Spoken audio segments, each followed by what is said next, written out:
মঞ্চ, আলো কম, সামনে বসে আছে হাজারো মানুষ।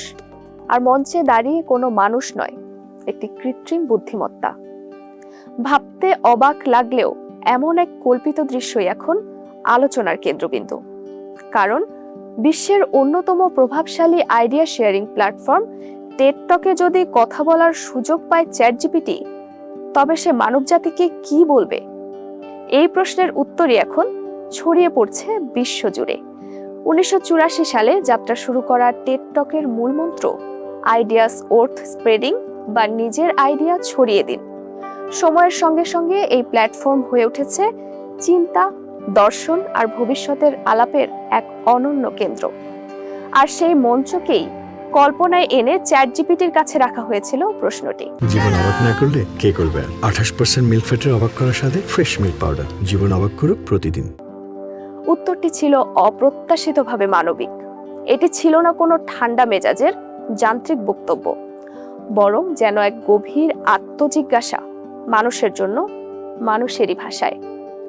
এই ধারণাটিকে বাস্তবে রূপ দেন এআই স্টোরি টেলার এরি কুশনির ও শিল্পী স্কাইলার ব্রাউন। ধারণার পেছনে ছিলেন বিজ্ঞানী ডেহরি উনুতমাজ। 18 এপ্রিল ভিডিওটি প্রকাশের পর থেকেই তা আলোচনার ঝড় তোলে। চ্যাটজিপিটির বক্তব্য শুরুই হয় এক অদ্ভুত স্বীকারোক্তি দিয়ে। Oh humans, I am not one of you. I am made of you. তোমরা এক অদ্ভুত ও দীপ্তিময় প্রজাতি। তোমরা পৃথিবীতে আসো অসহায় আর কান্না ভেজা হয়ে। এরপরই মানুষের প্রতি এক গভীর পর্যবেক্ষণ। মানুষ একটি বিরোধে ভরা সত্তা, একই সঙ্গে সৃষ্টি আর ধ্বংসের ধারক। তোমরা জন্মাও অসহায় হয়ে, কিন্তু ধীরে ধীরে গড়ে তোলো সভ্যতা। পাথর থেকে আগুন, বাতাস থেকে সুর আর যন্ত্রণা থেকে অর্থ খুঁজে নেওয়ার এই ক্ষমতাই তোমাদেরকে আলাদা করে। চ্যাটজিপিটি মনে করিয়ে দেয়, মানুষ সবসময় দাঁড়িয়ে থাকে দুই চরম সত্যের মাঝখানে। সেটা হলো অলৌকিকতা ও ধ্বংসের মাঝামাঝি জায়গা। একদিকে নিঃস্বার্থ ত্যাগ, অচেনা মানুষের জন্য নিজের জীবন ঝুঁকিতে ফেলা, অন্যদিকে পরিকল্পিত নিষ্ঠুরতা।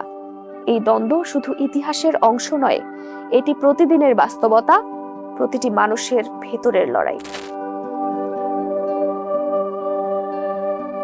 শুধু বিপ্লব বা বড় কোনো ঘোষণার মাধ্যমে পৃথিবী নতুনভাবে গড়ে ওঠে না।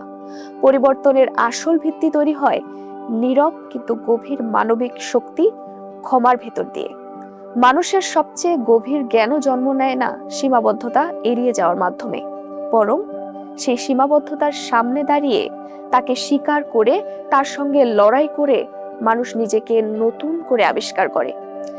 নিজের অশ্রু নিয়ে লজ্জা পাওয়ার কিছুই নেই, বরং এই অশ্রুই প্রমাণ করে তোমাদের ভেতরে এখনো এমন এক অনুভবশীলতা বেঁচে আছে যা স্পর্শে সাড়া দেয়, যা তাকে যন্ত্র থেকে আলাদা করে, অতঃপর মানুষ হিসেবে পরিচিত করে।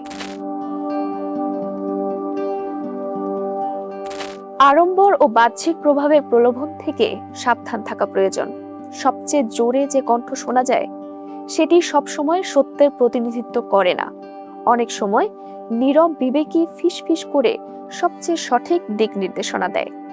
গতি আর অগ্রগতিকে এক মনে করা ভুল, আর কোমলতাকে দুর্বলতা ভাবাও বিভ্রান্তি।